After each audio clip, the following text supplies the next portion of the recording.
नमस्कार, मैं मोनिका आर्यन। नवजात शिशु को बचाने की मुहिम पालोना में आपका एक बार फिर स्वागत है।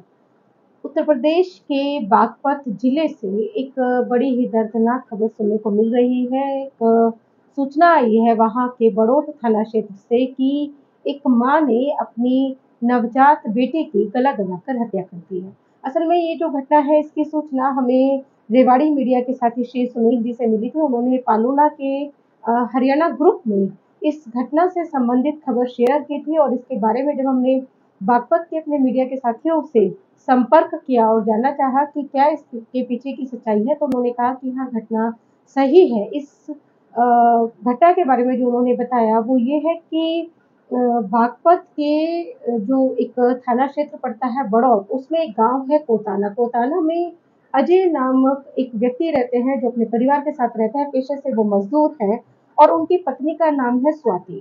स्वाति पर ही आरोप लगा है कि उन्होंने अपनी नवजात बेटे की हत्या कर दी। कुछ मीडिया रिपोर्ट्स में बच्चे की उम्र 2.5 महीने बताई गई है, तो वहीं कुछ मीडिया रिपोर्ट्स में बच्ची की उम्र 4 महीने बताई गई है।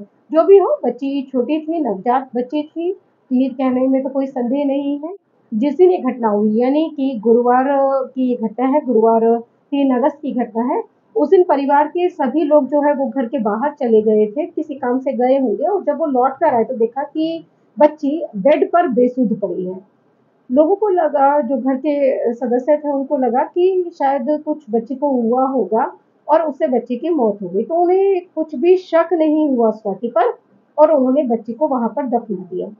जब वो दफना कर आए तब उन्हें बच्ची की माँ पर शक हुआ। हमने जानना चाहा वहाँ जो मीडिया के साथी हैं कि ऐसी क्या बात हुई, क्या इस तरह की एक्टिविटीज थी माँ की जिसकी वजह से घर के लोगों को स्वाति पर शक होने लगा।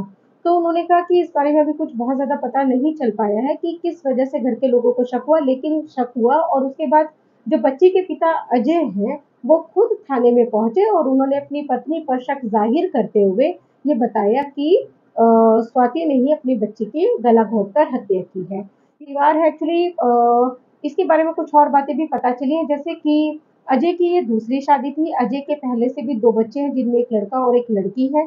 स्वाति उनकी दूसरी पत्नी थी। स्वाति की बड़ी बहन से ही अजय की पहले शादी हुई थी।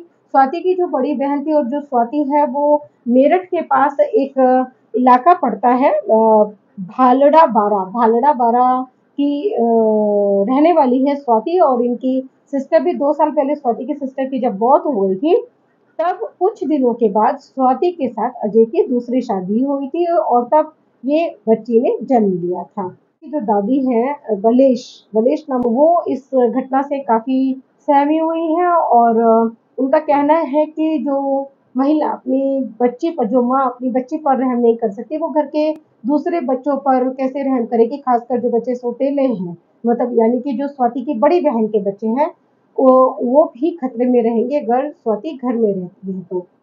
एक इम्पोर्टेंट बात इसमें ये सुनने में आ रही है जो कि मीडिया के साथी ने बताया, हालाँकि वो अपना नाम नहीं सामने लेकर आना चाहते हैं इसलिए मैं उनका नाम यहाँ नहीं बता रही हूँ।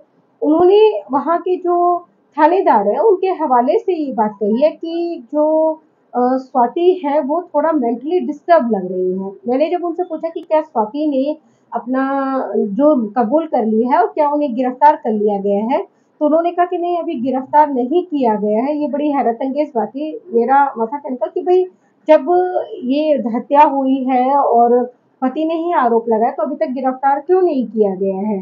तब उन्होंने बताया कि डीएम के आदेश पर जब अजय ने इस संबंध में थाने में शिकायत की तो फिर डीएम के आदेश पर शनिवार को बच्ची के शव को वापस निकलवा कर पोस्टमार्टम करवाया गया। पोस्टमार्टम रिपोर्ट में बहुत स्पष्ट रीजन ऑफ डेथ निकल कर नहीं आया है, यानी कि ये नहीं पता चल पाया है कि बच्ची की मौत कैसे हुई है, इसलिए उसके विसरा को जांच के लिए भेजा गया है। तो जब तक वो रिपोर्ट नहीं आती तब तक शायद स्वाति को गिरफ्तार पुलिस नहीं कर पाएगी, क्योंकि पहले तो ऐसा मैंने 1-2 रिपोर्ट में पढ़ा है कि स्वाति ने अपना जुर्म कबूल कर लिया था और ये बताया था कि उसने गला घोंट कर बच्ची की हत्या की है।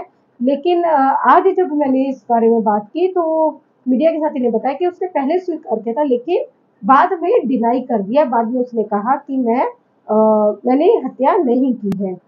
क्या वो महिला मेंटली डिस्टर्ब है, इस बारे में जब मैंने उनसे पूछा तो बोले थानेदार को का कहना था कि वो थोड़ा डिस्टर्ब लग रही थी। लेकिन उसका कहीं कोई इलाज नहीं चल रहा था और परिवार वालों को भी ऐसी कोई जानकारी नहीं थी कि वो किसी भी तरह से मेंटली डिस्टर्ब है।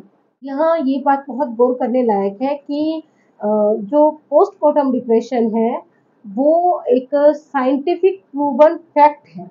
ये कोई मनगढ़ंत बात नहीं है, ये महिलाओं में होता है।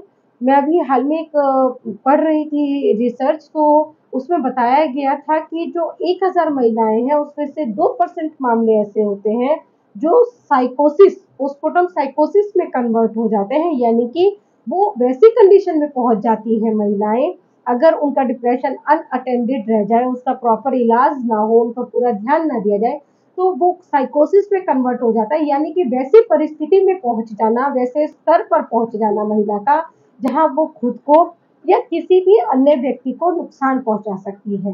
पिछले 8 साल की हमारी फाइंडिंग्स के दौरान भी मुझे जो समझ में आया है, इन्फेंटिसाइड के पीछे का जो सबसे बड़ा कारण मुझे आज नजर आता है, वो पोस्टमार्टम साइकोसिस ही है। तो हम अगर आप यहाँ तक आ गए हैं, ये वीडियो देख रहे हैं, तो आप अपनी राय यहाँ पर ज़रूर ज़ाहिर करें, बताएं कि क्या आप हमारी इस बात से इत्तेफाक रखते हैं कि इन घटनाओं के पीछे सबसे बड़ा जो कारण है वो मानसिक रोग है, पोस्टमार्टम साइकोसिस है।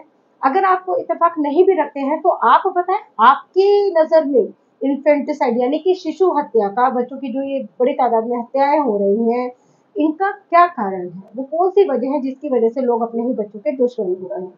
दूसरी बात कि आप यहाँ से जाने से पहले इस वीडियो को अगर आपको पसंद आ रहा है तो लाइक करना ना भूलें और इस चैनल को भी सब्सक्राइब करना ना भूलें। लेकिन सब्सक्राइब करना खाली काफ़ी नहीं होगा, वहाँ पर जो बेल आइकन है उसको भी आपको दबाना होगा, ताकि जब भी हम एक नया वीडियो यहाँ पे अपलोड करें, उसका नोटिफ़िकेशन आपके पास भी चला जाए। इस ये एक बहुत महत्वपूर्ण कार्य है जिसमें पाबंदी लगा हुआ है। मगर ये तब तक पूरा नहीं होगा जब तक आप इसमें साथ नहीं देंगे। इसलिए इसके कंटेंट को अपने सर्किल में, अपने दोस्तों, अपने परिचितों के बीच में शेयर करना ना भूलें। इसी के साथ मैं इजाज़त लेती हूँ। नमस्कार।